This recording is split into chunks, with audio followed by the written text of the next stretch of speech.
Hello everyone, welcome back. And today we're going to talk about some of the important concepts which we use on everyday basis. So the entire playlist is planned for each day we're going to talk about one important concept and we'll discuss about that. The first thing we're going to talk about today, abstraction. So what is abstract? So let's not talk about specific to Java. What is abstraction in the common generic way? So for example, you're looking at an abstract drawing and what is the first thing comes into your mind? So I might be thinking this drawing belongs to this particular concept, maybe something like that, right? But the same drawing, if some other person looking at the same drawing, they have a different opinion about it. So that is called as an abstraction. So whenever there's an interview, people ask, what is abstraction? People will say hiding the information from the user or hiding the implementation from the user.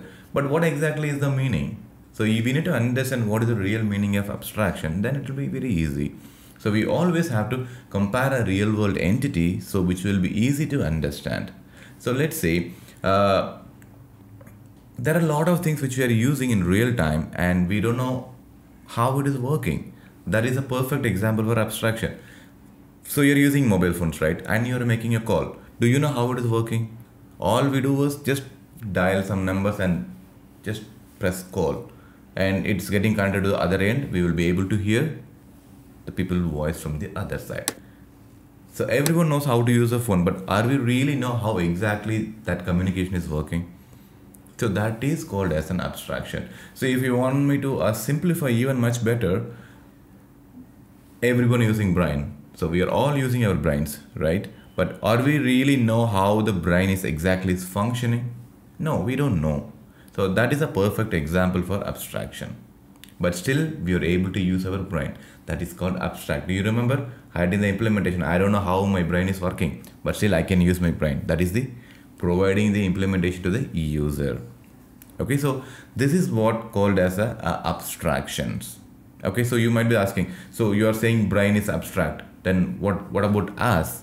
Brain is abstract and we are the implementation of it. So that is a simple example.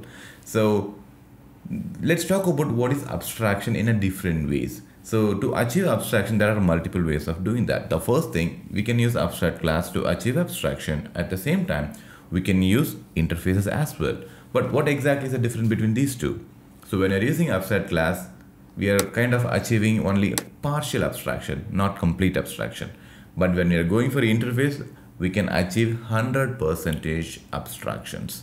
So we'll talk about that in a different video about abstract class and the interface. And this is all about this particular video. If you have any questions and comment it below, I can explain in the next video. Thank you.